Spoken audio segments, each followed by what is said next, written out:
Hey there, I'm Zach Abramowitz, and I am Legally Disrupted. On episode 27 of Zach Abramowitz's Legally Disrupted, we are bringing you, drumroll, a new recurring segment, Zach and Richard's Legal AI Adventure, which I'm going to do with my good friend Richard Tromans from Artificial Lawyer. Every couple of weeks, we're going to break down what we think were some of the biggest news stories in legal tech and give you our real-time reactions. We're going to dazzle each other with our wit, trade barbs, and exchange in a free-flowing conversations of sorts, meant to just nerd out on all things legal tech. So, enough introduction. Let's get right to it. Let's get disrupted.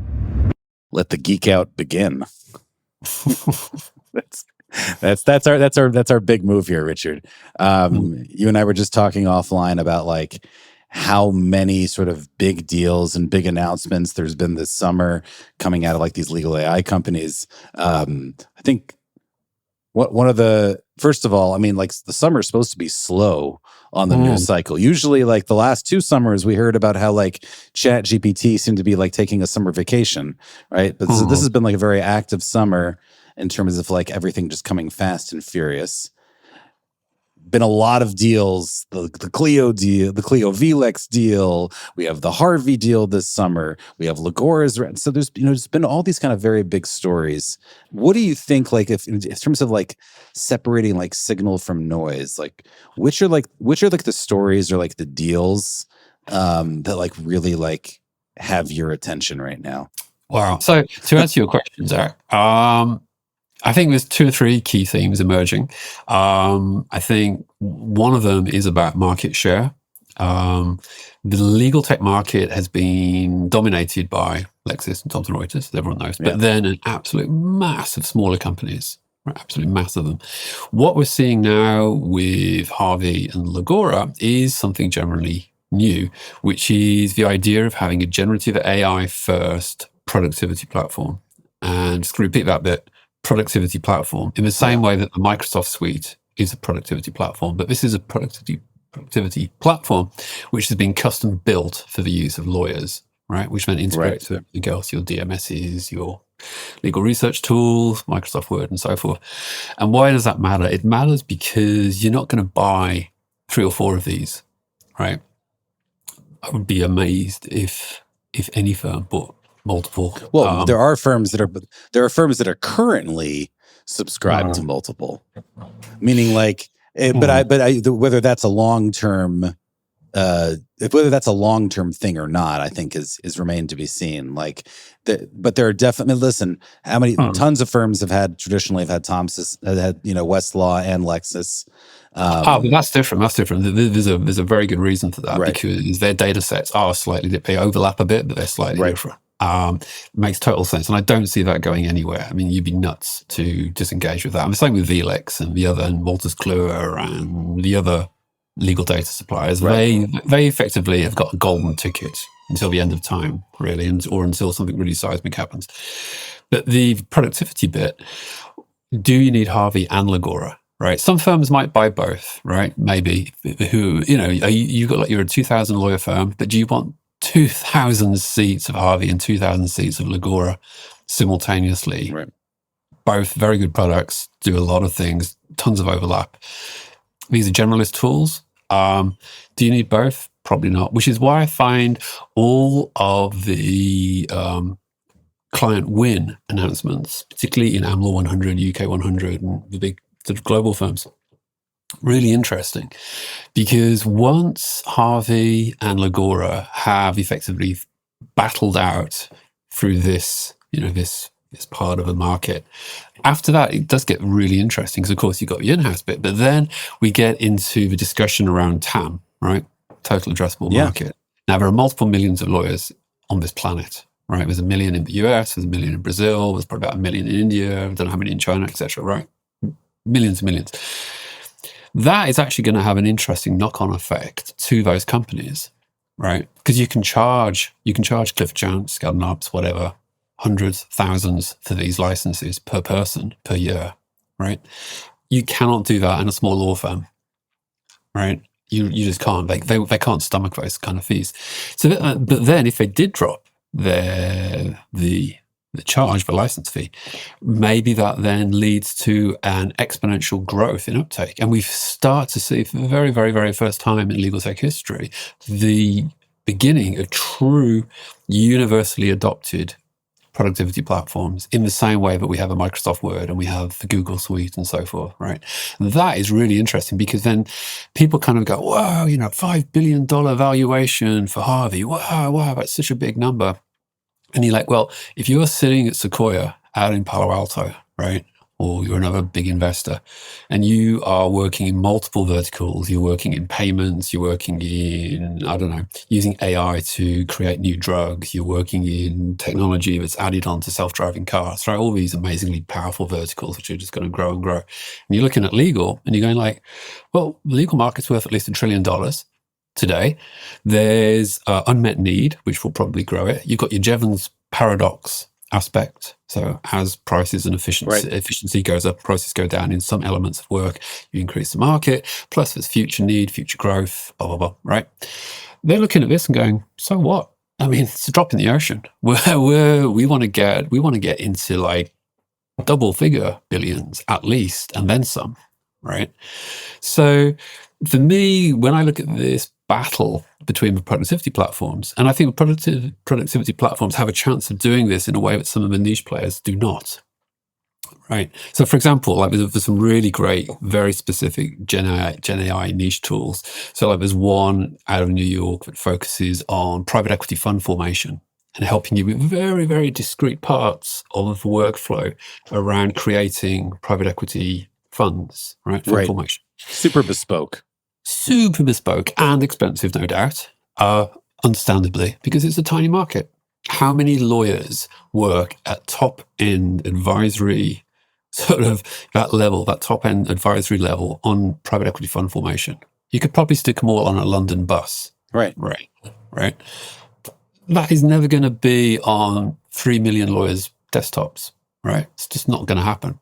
But a general tool that allows you to draft, to revise, links into all these amazing data sources. Well, that could be in a decade's time. Right? So I think you've raised like a bunch of like interesting things to unpack. So first of all, you use the term market share, and the word that comes to mind for me is a land grab. And the way I view it is that up until recently, there was just this category of software, what you call productivity platforms, and what I'll call an AI assistant. This simply didn't exist on the budgets for most law firms. They had their legal research platforms, they had Microsoft Word, they had emails, they had, your Zooms and virtual meetings, then, the sort of the plugins to some of the firm specific tools like the billing system and the DMS. But right now, what we have is an entirely new vertical and one that threatens to replace many of the others in the sense that, listen, Harvey doesn't necessarily have a billing tool connected to it right now, but like once they get market scale, they might build that on. Meaning, like I assume that eventually we'll probably all have something like an OpenAI email because you'll probably be doing a lot of content sharing through ChatGPT, right? So I think that like there's a land grab, there's a new category, and this category is not just another category. It's like potentially one ring to own them all. And so, you are seeing a lot of like, the market begin to like move furiously in terms of like product releases, in terms of acquisitions, in terms of the deals, and I think it's the whole Harvey strategy. Everyone says like, why do they need to raise all this money? And why? Because it's a land grab. Because they're trying to get as many firms locked in and say, build the future with us. Now, what I think is amazing is that what I think the core insight that Harvey hit on before anyone else hit on it, and I wonder how many deeply understand it, because I think there's something psychological going on. Harvey is effectively ChatGPT in a suit, pun intended. Well, exactly. It goes to my point. Right? Exactly. Meaning it is what they hit on is that lawyers at top firms that have graduated from top schools and view themselves as a very kind of specific professional, they want an AI assistant that matches their standards and their work experience. Harvey feels fancy. It feels fancy in its messaging and its advertising, in the funds that it has invested with them. They truly understand how to influence the legal industry. And I think you're seeing growth scale massively because they deeply understand that core insight. Winston Weinberg in one of his podcasts mentions that part of the name Harvey was that it sounds like Harvard, which they know like resonates with lawyers. These guys get it. At the same time, I have to tell you that when I'm speaking to most attorneys today who are using AI, they are still using an even more general application, not Harvey. And that includes lawyers at law firms that have Harvey subscriptions. And I think that the way I sort of look at this is, I'm pretty sure that if I were an attorney, I would prefer to have, if I had to choose between two, ChatGPT and Harvey, I think I'd rather have ChatGPT. Well, okay. Well, let's I think there's this crazy land grab. There's this new category, and at the same time that this new category is, you think it's the one ring to replace them all. It's like, well, actually, there are some even bigger rings. Well, okay, look, okay, again, equally tons to unpack there. Well, okay, I think it connects us to an interesting point, which is pricing in legal tech, right? Legal tech tends to price high because it mirrors the legal world, where higher prices are unconsciously seen as higher value. And sometimes that is the case. Often it's the case. But it's an interesting one, isn't it? I was told once that we didn't price high enough. Yeah, on an SOW, and that's why it was turned down. That we priced higher. Yeah, absolutely. There's a very famous marketing guy, Professor. Is it Cialdini? I forget his name. Yeah, the persuasion guy. Yeah, he's brilliant. But anyway, one point you made basically is that people generally buy on. If you don't know much about a particular thing, you buy it based on brand. Right. And if you don't know much about the brand, you buy it based on price. Right. So the higher the price, the more reassuring it is. But moving on from that, it will be interesting. And like I say, I think we're at the selling to big law stage, right? So price is actually going to have to be high, because I wouldn't buy it if it was cheap. I mean, if these big platform companies went to, Wachtell Lipton and said, well, it's like 50 cents. They'd be like, I'm not buying that. Are you kidding me? $5.99 a month. Come on. Well, if you say it's 5,000, they'd be like, oh, that's probably good then. So there is a slight kind of, cultural thing there. But once we get over that stage, that's when it actually gets even more interesting, which is what happens when Harvey, Legora, and all the others are selling for, the same price as, I don't know, the video software that we're using to record this. Right. So I think that first of all, it's very interesting. And I think if there's no cultural changes created by AI, then the answer is that Harvey will probably continue to get more expensive, but they will offer features well above and beyond the AI itself as a kind of brain. I think they'll offer other parts of other organs. But have you seen I don't know if you saw when I did that story the other day about their 100 million ARR. One of the things that they highlighted was that they're really pushing on bringing in more data sources. So not just Lexis, right? They're building more and more data. And that's not necessarily an AI thing in itself. That's a data play, right? And that is added value. But I mean, I think this discussion around price is really interesting. And it's quite possible that neither the the teams who are running these companies, all their investors have completely decided what they're going to do yet.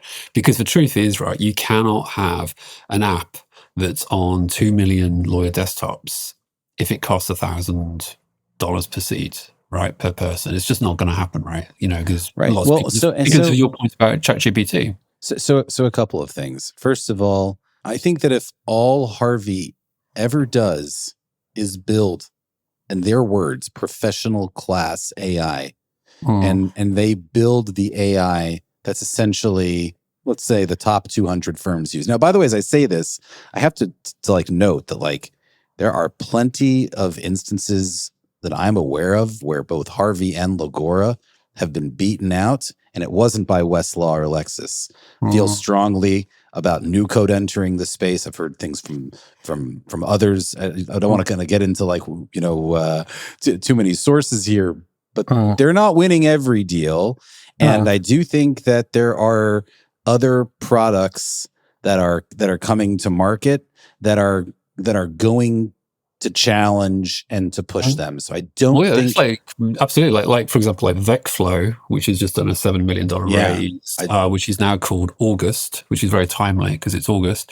Will that become September next month? That's the question. But exactly. And as you mentioned, New Code, which is up in Norway, they've got regional buy-in. Because and then in Germany you've got that group. I know certain companies. I've talked to firms in the U.S. that did a full eval of the market and felt like New Code was the only company that they could work with. So I think that we're still early days here. Yeah, but I also think that listen. Harvey is for sure made a play. Now, I will tell you, I think that the other thing that Harvey is doing is not just creating FOMO, but let's say the FOMO in Silicon Valley is turning a little bit into not a grudge per se, but I want to fund the company that's going to put Harvey out of business. And I think it's not just Harvey. I think there are a variety of companies. I think Open Medicine is, or I think it's Open Evidence. One of these ones that's for doctors. I forget the name of it. It's like the Harvey for in medicine. There are a number of companies out there at the moment that have been kind of crowned already as the winners. And it's one of these things where if you say it enough times, it just becomes true. And by the way, it is. I know firms that have said we're going with Harvey because it seems like the safe choice. It's against Microsoft, 3 years. It's a 3-year-old company. It's amazing what they've accomplished. So I think that they are going to have challengers, but there's this group in Silicon Valley in particular that I think is looking for the next version, the next batch, the 2.0, the Google to the Yahoo. Yeah. Well, absolutely. I mean, every, going strong into a market does not automatically mean that you have a monopoly. Going strong into a market triggers an equal and opposite reaction because other investors who are not involved in that particular company go, this looks like an opportunity. And they fund competitors and people who are perhaps smaller incumbents, they give them a huge injection and off they go. And then, of course, you get mergers like Cleo and Vlex. Vlex has a productivity platform. I mean, let's change subject. Cleo, Vlex is a really interesting deal because Cleo is business of law, right? Practice management, billing, all that kind of stuff. Vlex, traditionally, until very, very recently, really, if you look at its history coming out of Spain, was legal data, right? Legal research, like a mini LexisNexis, whatever. And when Gen AI hit, and a little bit before, because they had Vincent before that, because they were using their Vincent AI thing as a research tool, but they've now expanded it massively with multiple skills. So you've got your business of law, you've got your legal data, and now you've got your productivity platform all together. Well, they haven't merged yet. If listeners should know, they're going to merge later on this year. That is really, really fascinating because, and I mentioned this, to Jack Newton. It's like the proto beginning almost, and we have to be careful here because the size difference is significant. But perhaps in another decade, we will have a big three, right? Lexis, Thomson Reuters, and Cleo, which has become way. If you put all these bits together and they really grew, right? But then it gets very exciting, because then the question is, what happens to Harvey and Legora? Do you get a Harvey Lexis deal? Does Legora go in with somebody? And then you can add other interesting things. What happens to Litera? So I mean, the thing, if you look at the market, right, how many big players have the financial backers? So like Litera has HG Capital, right, private equity fund. Legora has people like Y Combinator. Harvey has got OpenAI itself, Sequoia, others, very, very, very sort of, ambitious backers. Cleo's got a ton of backers too.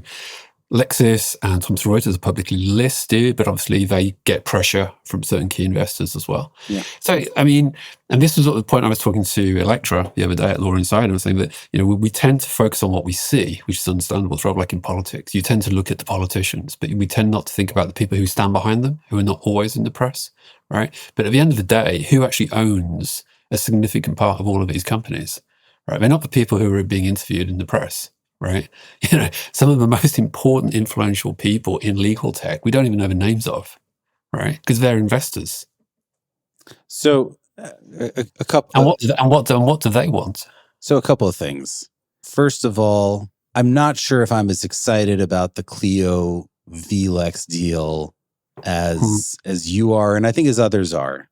Now, I think that part of what Cleo and Vlex have going for them within the legal technology ecosystem, like the people who are real insiders who have bounced around, worked at multiple companies, written, covered the speaker gig, that whole like crew, like our little Twitterati, they like the deal because they know a lot of the players involved, and it's cool to see people that you've known for years come together over a kind of like massive deal like this. But I just ask myself, what's the precedent? What's the precedent for a legitimately earth-shattering, disruptive technology breakthrough, like a real paradigm shift moment, which at this point we've got to recognize generative AI as being? What precedent is there in that situation for two older legacy incumbents partnering together to bring you the future? Well, look at IBM. IBM started making cash registers. Hewlett Packard made cars, right? I've got no problem with companies with a heritage behind them, building and building and building. And also, let's think, right? I mean, Cleo, Vlex, they've built up over time, but still relatively short periods, really. I mean, and even Harvey, I mean, in 10 years. Listen, I think that's a good perspective. We'll be 13 years old. And then with some people much younger than us will be going, oh, Harvey's 13 years old.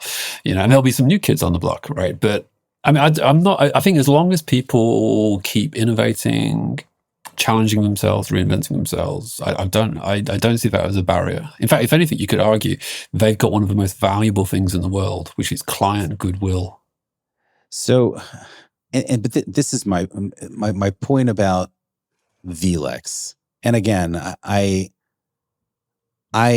confess to being as, if I've just spoken with Damian Reel, then 3 minutes later, I think to myself, wow, Vlex is like way ahead. And that's Damian. Damian does that. Right. He's a dynamic legal tech firecracker. Right. So that is my experience.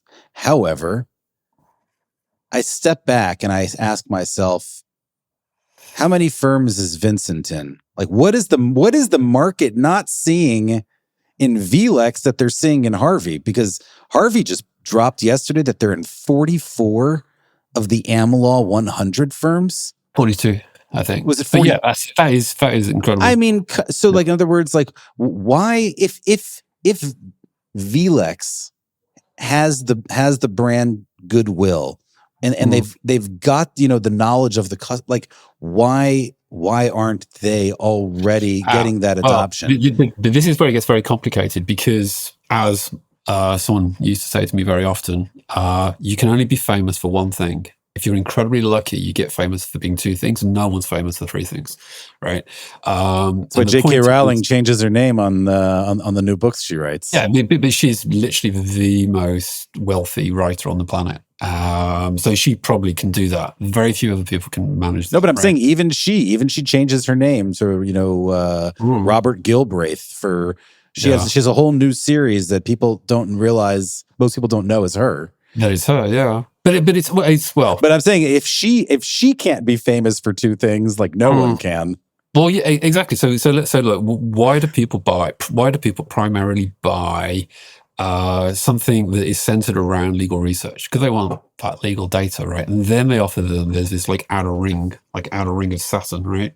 Going around the planet of data of all these skills. But these skills are primarily based on foundation models, which everyone has access to, but they're obviously, because Vlex is quite a relatively large company now, they have got the engineering skills to refine these things, make them smooth, create good workflows, connect it all into the right things, right? So you could say, hey, this is cool, but this is the question, right? Does the buyer go, let's get a license for Vlex because they've got great legal data, particularly the Commonwealth countries, for example, in the Caribbean, they are the best, right, for that.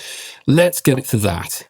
And then occasionally we'll use their skills, which are added around the edges, right? When you go to, say, Harvey and Legora, which are these much broader platforms, which are selling productivity first, not data first, right? You buy them for the productivity. So it was a sort of interesting customer journey, sort of unconscious thing. So, here's an example, right? Okay, Microsoft provides a calendar, right? Google provides a calendar. I also have Calendly, that tool. I use a Mac, so there's a Mac calendar, right? And I think Riverside has its own type of thing as well, and Zoom has a kind of calendar app, and all of these things I use every day, right? So that's 5 different types of calendar, right? But there's only one that I rely on. Right, there's only one that I rely on because I cannot realistically divide my brain across 5 different products to do one task. And this, I think, is going to be very interesting. And it talks about the convergence thing, the Gen AI convergence, which is not about companies converging, but rather the foundational models are so adaptable, they're like butter being spread across different product categories, that lots and lots of companies can do all the same thing if they want to. And then the question is that a good business idea? Or do you drill down, right? Do you go like, say, flank, right? So, right, we do agents. We sell agents. We sell and build and customize agents for in-house legal teams, right? Or like this company we were talking about the other day. We're an AI that every one of your in-house lawyers can't live without. That's the kind of like the different version, right? Yeah, and that's right. And the general, I agree that general applicability is very, very sellable. It's very easy to understand. Well, being super niche. So if there was an add-on, right? If there was an add-on which cost me, say, $100 a year, which supercharged my diary, that was really just like, I can't even imagine what it would be, but I just thought, man, that makes my life so much easier. I will buy that extra and I will add it onto my diary. But I don't want 5 diaries. Right. Even if they're embedded in my tech stack, which they are, I'm only going to use one of them. So you might say you can create a company or a product that improves upon that use case, but just making it a 6th or a 7th or an 8th diary app isn't going to do it. So it goes back to this point. What are you going to be famous for? So let's say someone tomorrow launches this new diary app, and it's really brilliant at sifting through all of your diary things, and it kind of tells you if you need to wear a tie or if you can wear a t-shirt for that call or whatever, right? Very, very clever, whatever. That's its selling point, and it's very, very good at that. But then as people start to use it, they go, yeah, it's kind of cool, but I much prefer still using my Outlook diary because that's where all my emails are and everything else. And this new app doesn't have email, can't create that from scratch. And so eventually it dawns on this new diary company that the smartest thing to do is to just be an add-on to the existing diary companies. There's no point going to war against Outlook and Google Calendar. You're not going to make it. And I think this is one of the interesting things with legal tech. It's like, what is each company, each brand primarily going to be known for?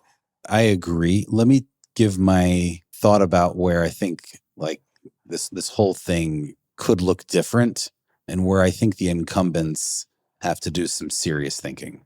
I think that people don't realize how different AI is from everything else. And there has been, especially over the past year, a feeling of like, oh, we can infuse AI into our product. We can create a chat app inside of our CLM or our e-discovery tool. We can summarize documents. So like, we're good. And I think there was a feeling with the incumbents that we can mostly build this ourselves. Mhm. I think you're about to see the frustration and some of these companies, frankly, being outcompeted by upstarts that are AI first. And I think that's going to create some major pressure, and potentially, I think you're going to see some more M&A that results from it. I think that we've been in the experimentation phase. Companies have tried to do this. Look, I helped Screens.ai sell to Agiloft earlier this year on this premise, but that was at a moment where Agiloft had just, raised, a lot of money from KKR. They were well capitalized, different than the other CLM companies. They were poised to make a smart acquisition of a company that could help them sort of like think with AI first principles, which at the team. But it was a relatively small acquisition, wasn't it? I mean, No, I haven't seen the numbers, but I can only no, guess. it was not. We're not talking about massive numbers, but we're not talking about nothing either. Like it was a significant investment. But what I would say is that was an example early of a company being in the right position where they could say, "Hey, listen, we're going to acquire this. We're not going to assume that we can just build it ourselves."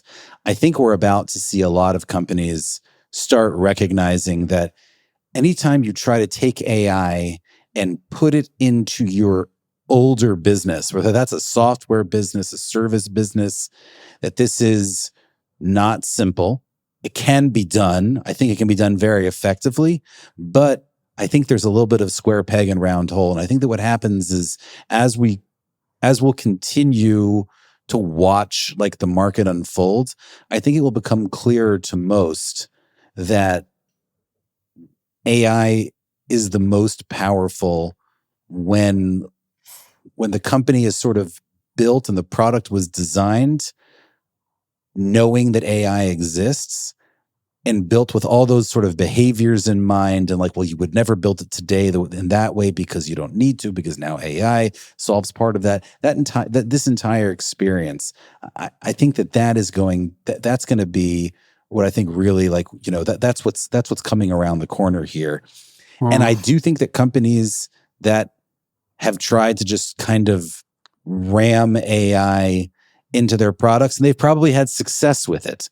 They probably had success with it now, and I think it fended off competitors for a bit. I think we're going to start to see that catch up to them in many instances. So I don't know, like, and like that's Sam Altman talks about building a social media platform. I think part of that thinking is that he's saying, well, eventually AI is just going to change everything. So if we were to build a social media platform from scratch, knowing that one of the main things that people are going to create and share on this platform is AI in some way, or that AI is going to be involved with it, meaning you can just basically rewrite like every single thing from scratch. And then over time, like I've always operated on the feeling, no one wants to change away from Microsoft Word. But like, ask people who use Copilot if it's as useful as using ChatGPT. There's something about it. There's something when you try to like fit AI into your product, it's like it's like where like the body rejects a vital organ. There's something that doesn't line up about it. You're talking about transplants. Yeah, yes. I think I think it's valid in some areas, perhaps. But then, I mean, you've got the NASA argument, right? Which is, until I think fairly recently, NASA used technology from the computing software and coding from, well, not the software, but the coding from the 1960s, because they knew it inside out, right? Their engineers could literally just like recite huge pages of code at you because it was 100% right, because they'd used it in 1,000 different situations. They knew every possible permutation of it, right?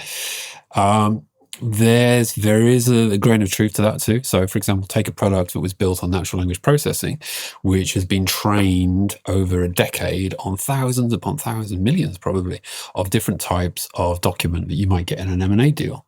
And the level of accuracy has gone very, very high. And the teams and the big law firms who've been using it are also extremely familiar with it. Now, I think in something like Kira, for example, or Terra, it gets pretty good accuracy, right? And it's using a system that doesn't create hallucinations, because NLP doesn't create hallucinations, or it tends not to anyway. Certainly not in the same way that Gen AI does, because it has a completely different sort of digital infrastructure. And then you can layer on some Gen AI. So you could do things like, okay, so we've done our first run through, looking for change of control clauses. Let's do some Q&A using generative AI of those clauses that we've pulled out, and then we can do some comparison with and so forth. So, and also, again, you could argue that if you look at, say, Lexis and Thomson Reuters, the vast bulk of their data, has been managed and curated under a completely different system. Yeah. And are we going to stop using those? Except that when I hear this, I just sort of hear like that cars that you still have to drive, manually, initially are safer than than a car running on full self-driving, because it's just because the technology is so new. But eventually, full self-driving pulls way ahead and is way safer. And I think that's when you describe the Kira Latera thing, like that technology, that piece of it maybe has less hallucinations. So there, and then layer AI on top of it. I wonder how long that continues to be as long as it works. I think as long as it works. It could be a pricing aspect to it, a time aspect, but onto the self-driving. I've been writing ever since I took a Waymo. So basically, when I was in California last, I had two very, very profound experiences. On the Saturday when I arrived, went out for a really nice meal with Todd Smithline of standardized documents fame at Bond Terms, and he very kindly paid for a Waymo for me. Very first time I'd ever been in a fully self-driving car. It was fully self-driving. There was no, as far as I understand, there was no like sort of radio connection to a guy who had like a little toy wheel, and he was doing that. I think it was fully self-driving, and it was brilliant and it was safe. And then later in that week, I was involved in an accident. So I was not driving, someone else was driving, which scared the bejesus out of me. And I've said at multiple conferences since then, I would rather have been in a Waymo than had a human driver, because I felt safer. And this is a key point, right? So Tesla, quite stupidly in some cases, has been flogging this idea that their standard cars are self-driving when they're not, right? Or they don't appear to be. I don't own a Tesla. But what the car industry has done has provided over several decades lots and lots and lots of tools which add some level of automation to driving, right? So you've got like lane alerts. You've got parking sensors. Right. So you could kind of say it goes back to your point. And then finally, the engineers go, well, we don't really need to have parking sensors for drivers to look at, because, well, we're not going to have a driver.